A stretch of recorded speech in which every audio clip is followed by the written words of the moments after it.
여러분, 약 50년 전에 홈라이프라고 하는 잡지에 소개된 한 초등학교 교사 이야기로 오늘 설교를 시작하려고 합니다.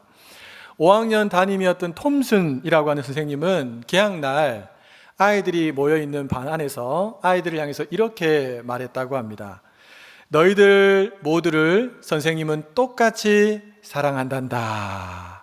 똑같이 사랑한단다. 자, 그런데 바로 앞자리에 구부정한 자세로 표정도 어둡고 옷도 아마 세탁을 안 해서 그런지 낡은 옷을 입고 있는 테디라고 하는 아이가 눈에 딱 들어오는 순간 선생님은 내가 말 실수했구나.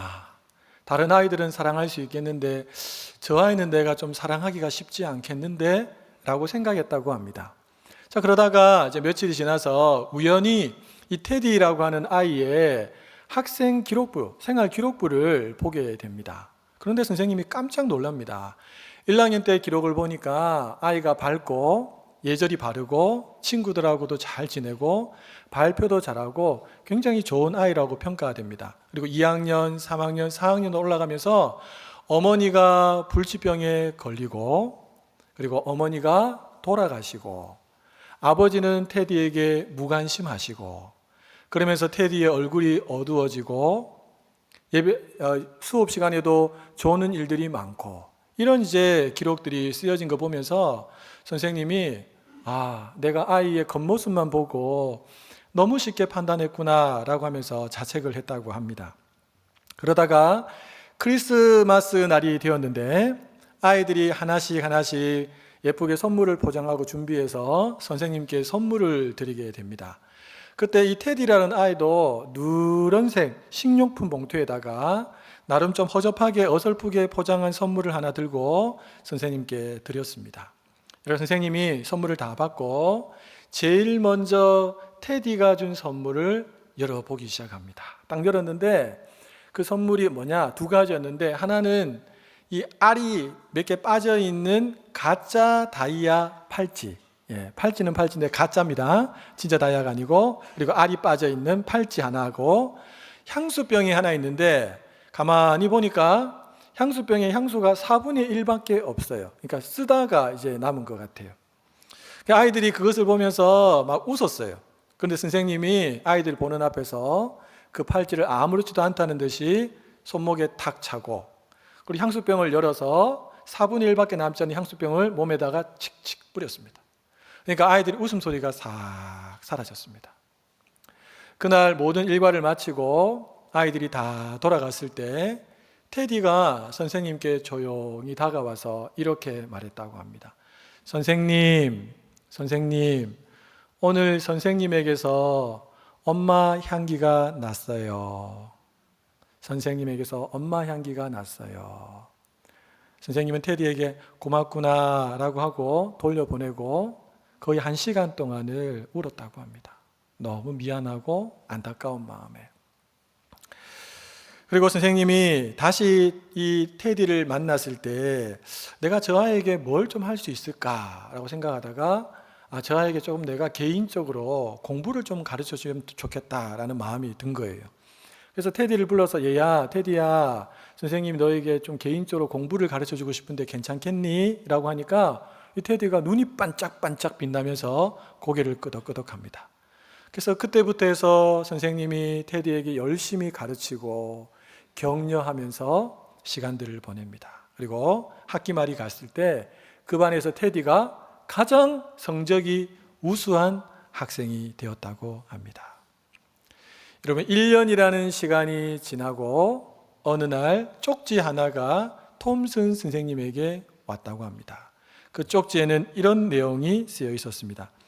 선생님은 제 평생의 최고의 교사였습니다. 와, 얼마나 마음이 짠했을까요? 저도 이런 쪽지 좀 받아보고 싶습니다. 목사님은 저에게 있어서 최고의 목사였습니다. 그러기 위해서 제가 더 열심히 사랑하고 더 열심히 말씀을 또 잘 전하는 이 사명들을 감당해야 된다는 부담감도 있습니다. 아무튼 그런 마음이 있다는 거 기억해 주시고, 자, 그리고 6년 후쯤 지나서 다시 쪽지가 하나 오는데 이런 내용입니다. 선생님, 제가 고등학교 반에서 2등으로 고등학교를 졸업했습니다. 여전히 선생님은 제 평생의 최고의 교사였습니다. 6년이 지났는데도 테디의 마음은 변치 않았습니다. 선생님이 또 감동을 먹었어요. 자, 그리고 또 몇 년이 더 흐른 다음에 이번에는 테디로부터 쪽지가 아니고 편지가 한 통이 옵니다. 이런 내용입니다. 선생님, 제가 대학을 졸업한 이후에 공부를 좀 더 하기로 마음을 먹었습니다. 계속 공부를 할 생각입니다. 여전히 선생님은 제 평생의 최고의 교사였습니다. 그리고 그 맨 아래 이런 사인이 있었다고 합니다. 의학 박사 테디 스토다드. 그리고 그해 봄에 한 통의 편지가 더 옵니다. 거기에는 선생님, 제가 결혼을 하게 되는데 결혼식장에 선생님 오셔서 저희 어머니 자리에 선생님이 앉아 주십시오 라고 하는 부탁이 쓰여져 있었습니다. 톰슨 선생님이 그 결혼식에 갔을까요? 안 갔을까요? 갔습니다.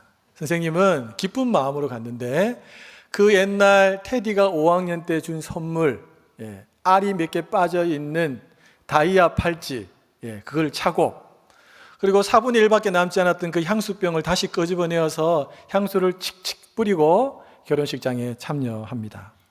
결혼식장에서 선생님을 만난 테디가 이렇게 말했습니다. 선생님, 저를 믿어주셔서 감사했습니다. 선생님 덕분에 제가 얼마나 소중한 사람이라는 것을 깨달았습니다. 저도 선생님과 같은 사람이 되겠습니다.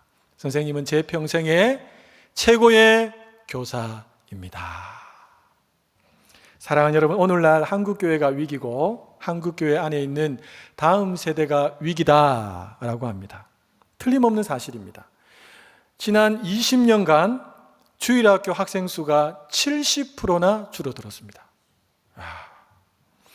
영유아부가 있는 교회 극소수입니다.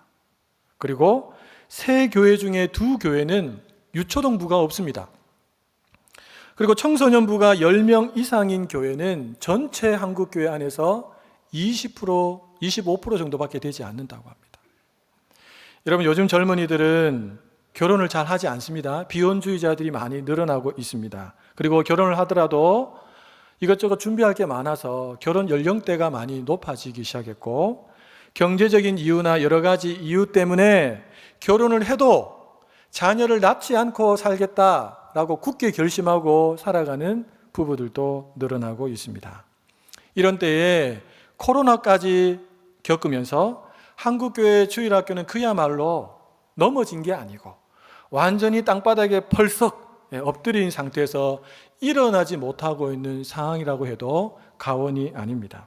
여러분, 더 큰 문제가 뭐냐 하면 열심히 세상에 일하다가 주일로 와서 주일학교 교사로 섬기려고 하는데 이 주일학교 교사가 여러분 교회 여러 가지 봉사 중에서 3D 업종 중에 하나 아닙니까? 힘든 일이거든요.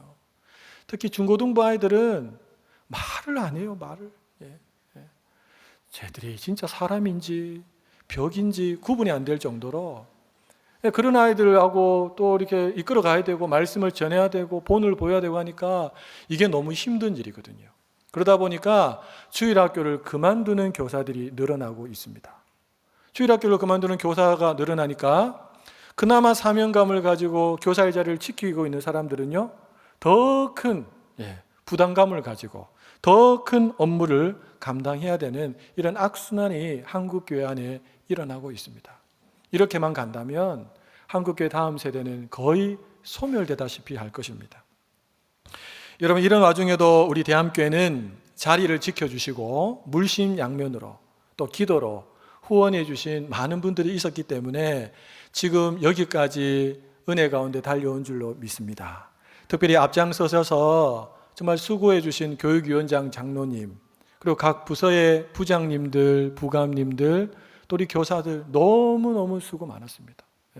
제가 듣기에 의하니까 교육부서의 교육자들도 너무 자주 바뀌고 이러다 보니까 안정되기가 쉽지 않았는데 우리 교사들이 그 자리를 잘 지켜주고 부장님을 중심으로 하나 되었기 때문에 여기까지 어렵지만 달려온 거라는 이야기를 들었습니다. 여러분 수고해 주신 우리 분들에게 우리 마음을 진하게 담아서 우리 축복의 박수 한번 하도록 하겠습니다. 감사합니다. 사랑하는 여러분, 한국교회 주일학교의 위기는 더 좋은 프로그램, 더 좋은 교육 방법을 도입한다고 되는 문제가 아닙니다. 물론 그것도 필요하겠죠. 예전에 비하면 오늘날에 얼마나 좋은 주일학교 교육 프로그램들이 많이 발달되어 있는지 모릅니다. 진짜 위기는 뭐냐 하면 진심으로 아이들을 사랑으로 대해주는 교사가 부족한 것입니다.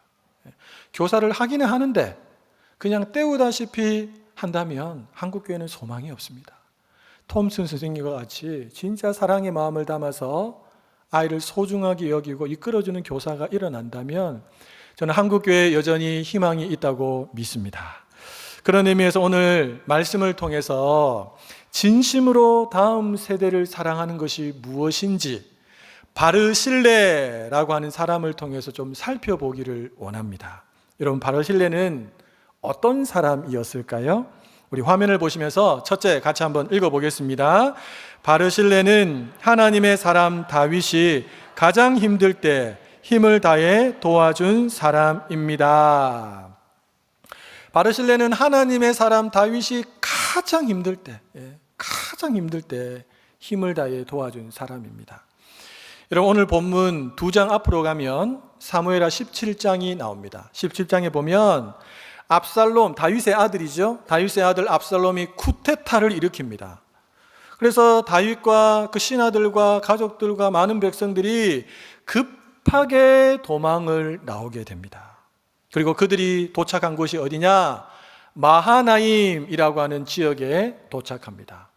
그때 그 다윗과 함께한 사람들을 도와준 3명의 사람의 이름이 성경에 기록되어져 있는데 그 3명 중에 한 사람이 누구냐면 바로 바르실레입니다. 그들이 어떻게 도와줬는지 성경은 아주 상세하게 기록하고 있습니다. 침상과 대야와 질그릇을 가져왔다 그랬습니다. 이건 뭡니까? 그들이 편안하게 잘 수 있도록, 씻을 수 있도록, 또 음식을 받아서 먹을 수 있는 것들을 준비해 줬다라는 것입니다. 그런 다음에 어떤 음식을 준비해 왔는지도 아주 정확하게 이야기합니다. 밀과 보리와 밀가루, 볶은 곡식과 콩과 팥, 볶은 녹두와 꿀과 버터, 양과 치즈, 아주 상세하게 하나하나 다 기록하면서 이것들을 가지고 와서 다윗과 함께한 무리들로 하여금 먹을 수 있도록, 힘날 수 있도록 해줬다는 것입니다. 여러분, 성경이 왜 이렇게 상세하게 기록했을까요? 그냥 한 줄로 딱 기록해도 되지 않습니까? 쿠데타를 인해서 도망 나온 다윗과 무리들을 마하나임에서 3명의 사람이 먹을 것과 잘 것과 입을 것을 공급해 줬다, 이렇게도 되는데 아주 상세하게 하나하나 기록하고 있다는 것은 의도성이 있습니다. 우리 하나님께서는 그것을 다 기억하셨다는 것입니다. 작은 콩 하나까지 기록한 걸 보면 하나님이 그것까지 다 기록하셨다는 겁니다. 우리 예수님께서도 뭐라고 말씀하셨습니까? 물 한 그릇 대접한 것도 기억하신다고, 주님의 이름을 위해서 대접하는 것을 기억하신다라고도 말씀하셨습니다. 여러분, 성경학자들의 주장에 따르면 다윗과 함께 도망 나온 사람들의 수가 적어도 1000명, 많으면 1400명이라고 합니다. 여러분, 이런 사람들을 먹이고 재우고 하려면 얼마나 많은 돈이 들어갔겠습니까? 또 그것을 실어 나르는데 얼마나 많은 사람들이 또 필요했겠습니까? 1000명이 넘는 사람들을 섬긴다는 것은 절대 쉬운 일이 아닙니다. 그런데 바르실레는 어떻게 했습니까? 이 일을 힘을 다해서 감당했습니다. 더군다나 고대 근동에서는 전쟁에서 패배하고 도망치는 왕을 돕는 일은 목숨을 걸어야지만 할 수 있는 일입니다. 여러분, 쿠데타를 일으켰던 압살롬이 왕이 딱 되었다 하면 그가 가만히 있었을까요? 도망가던 자기 아버지 다윗과 그 사람들을 도와줬던 사람들을 찾아내어서 그들을 제거했을 것입니다. 그들만이 아니라 그들 가족까지도 다 반역자라고 생각하고 제거했을 겁니다. 여러분, 바르실레와 그 세 명의 사람들이 이 사실을 몰랐을까요? 아닙니다. 그들은 알고 있었습니다. 그런데 왜 그들이 그 위기에 처한 다윗을 도와줬을까요? 그 이유는 딱 하나 때문입니다. 다윗이 하나님께서 기름 부어서 세운 왕, 하나님의 사람이라고 하는 믿음이 바르실레에게, 또 그 두 명의 사람들에게 있었기 때문이죠. 이 확실한 믿음이 있었기 때문에 분에 넘치도록 힘을 다하는 헌신을 할 수 있었던 것입니다. 바르실레는 지금 도망치고 있는 저 다윗과 무리들을 돕는 것이 하나님을 위한 일이라고 생각했습니다. 즉, 상황에 따라서 이렇게 저렇게 바뀌는 사람이 바르실레가 아니고 믿음에 따라서 한결같이 우직히 밀고 가는 사람이 바로 바르실레였다는 것이죠. 그래서 둘째로 바르실레는 어떤 사람인가? 우리 같이 한번 읽어보겠습니다. 바르실레는 하나님의 사람 다윗을 돕기 위해 자기 목숨을 건 사람입니다. 사랑하는 성도 여러분, 연말을 맞아서 우리가 어려운 가운데 있는 이들을 돕는 것도 마찬가지입니다. 여러분, 그것이 하나님의 뜻인 줄로 믿습니다. 주님께서 우리 곁에 항상 어렵고 가난한 사람들이 있다고 말씀하셨어요. 그리고 그들을 잘 돌보는 것이 주님의 뜻입니다. 구약에 보시면 하나님을 어떻게 소개합니까? 고아의 아버지, 과부의 재판자이라고 소개합니다. 그리고 하나님은 그 고아와 과부를 돌보시고 붙들어 주시는 분이시다라고까지 합니다. 신약으로 넘어오면 야고보 사도가 참된 경건을 말하면서 참된 경건이라는 것은 환난을 만난 고아와 과부를 돌보는 것이다 라고 말했습니다. 그리고 우리 예수님께서 뭐라고 말씀하셨습니까? 지극히 작은 자 한 사람에게 한 것이 누구에게 한 것이라고요? 예수님 자신에게 한 것이다 라고 말씀하셨어요. 여러분, 이번에 제가 2주간 미국 선진교회 탐방을 가서 여러 많은 교회들을 봤습니다. 잊지 못할 교회들이 있는데 특별히 이 나눔과 관련해서 두 교회를 조금 소개하고 싶습니다. 첫 번째는 LA에서 본 크리스천 어셈블리 교회입니다. 여러분, 이 교회는 3,500에서 4,000명 정도 모이는 교회입니다. 근데 예배당이 우리 예배당보다 작습니다. 예배당 보시면 알겠지만 설교자와 바로 앞쪽에 다 이렇게 앉아서 둥글게 앉아서 예배를 드립니다.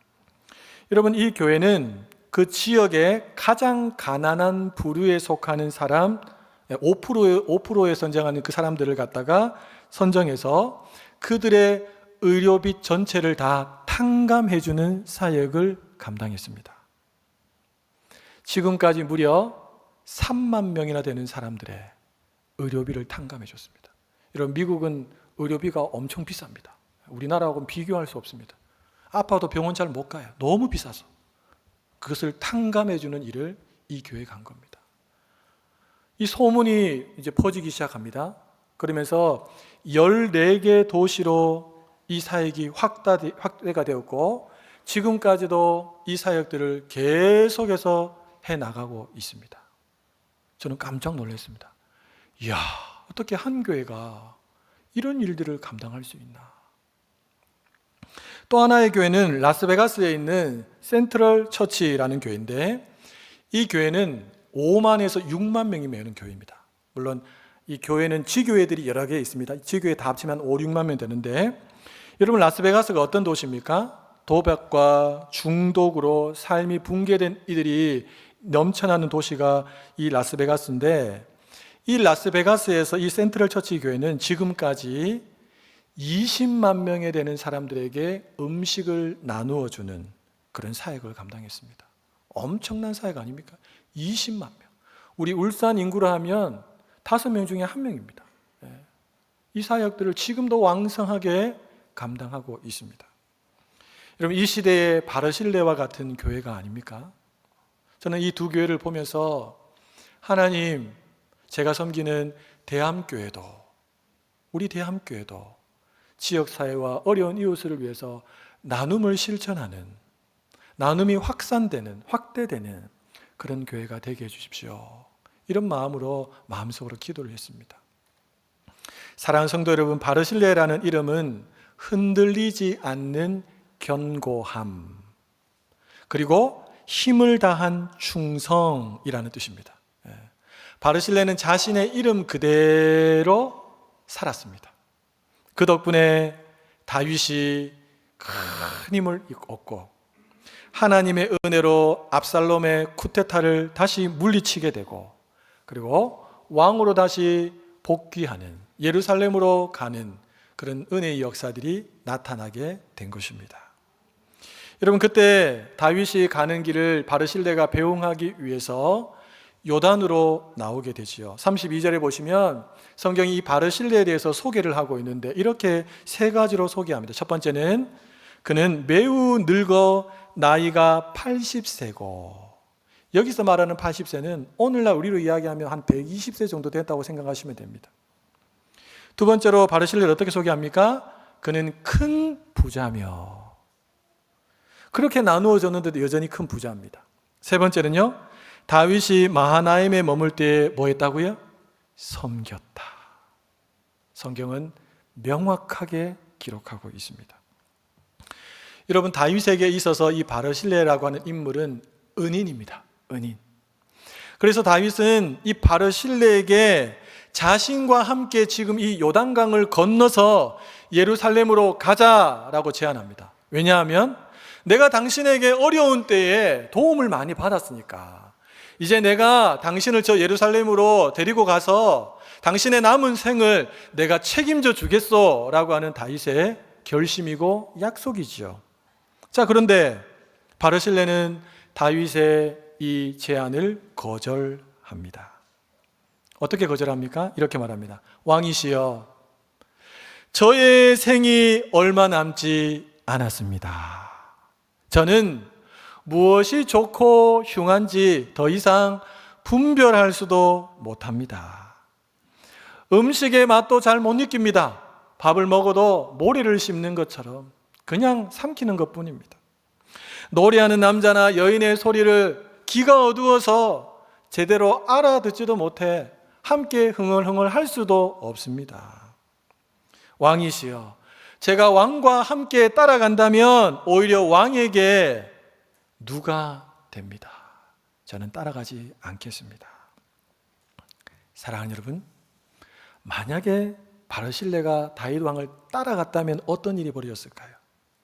아마 다윗이 많은 사람들 앞에서 그 바르실레를 높여줬을 겁니다. 그러면 바르실레는 많은 사람들에게 칭찬과 영광을 들으면서 그 생을 마무리했겠지요. 그러나 바르실레는 그것을 원하지 않았습니다. 여러분, 바르실레는 어떤 사람입니까? 셋째로 우리 같이 한번 읽어보겠습니다. 바르실레는 하나님의 사람 다윗을 도우면서 어떤 보상도 바라지 않았던 사람입니다. 어떤 보상도 바라지 않았어요. 어떤 대가도 바라지 않았습니다. 순수하게 도와준 것입니다. 하나님의 사람이니까, 위기 지금 만났으니까, 도와줄 사람이 없으니까 힘을 다해서, 자기 목숨을 다해서 순수하게 도와준 것입니다. 여러분, 그런 바르실레가 다윗 왕에게 딱 한 가지 부탁을 합니다. 그게 오늘 본문 37절 하반절에 나오는데 우리 화면을 보시면서 같이 한번 읽어보겠습니다. 그러나 왕의 종 김함이 여기 있사오니 청하건대 그가 내 주 왕과 함께 건너가게 하시옵고 왕의 처분대로 그에게 베푸소서 하니라. 아멘. 바르실레는 자기 자신을 대신해서 자신의 아들인 김함을 왕인 다윗 손에 맡깁니다. 김함을 맡겼다는 것은 자신의 가문의 미래를 왕에게 맡겼다는 것입니다. 여러분, 바르실레가 어떤 사람입니까? 마지막 네 번째로 같이 한번 읽어볼까요? 바르실레는 자신의 영광보다 다음 세대를 세우는 일을 더 귀하게 여겼던 사람입니다.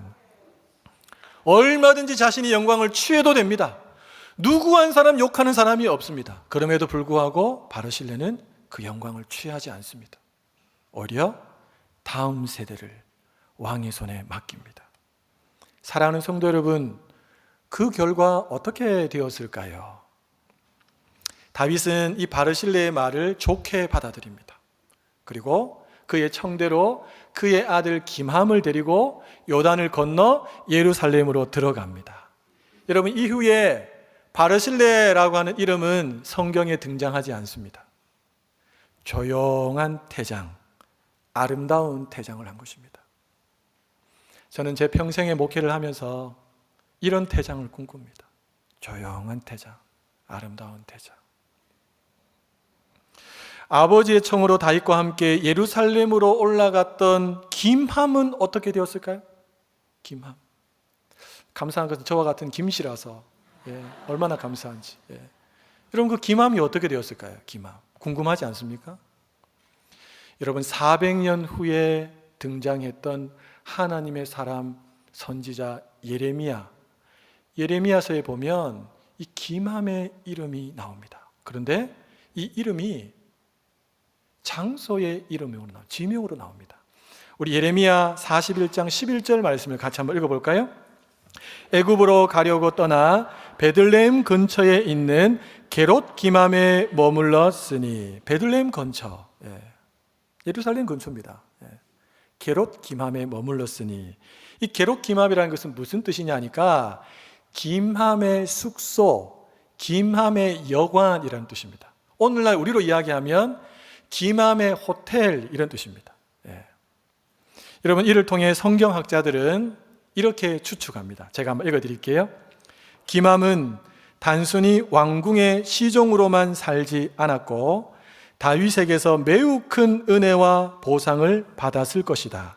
왜냐하면 그의 이름을 딴 숙소 게롯 김함이 생길 정도로 그와 그의 후손이 유다 땅에 상당한 토지와 영향력을 가지게 되었기 때문이다.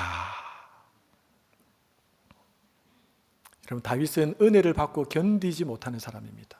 더 갚아주면 더 갚아줘야지, 이런 마음을 갖고 있던 사람이 다윗이죠. 심지어 자기를 죽이려고 달라들었던 원수 사울왕에게도 은혜를 베풀었던 사람이 다윗입니다.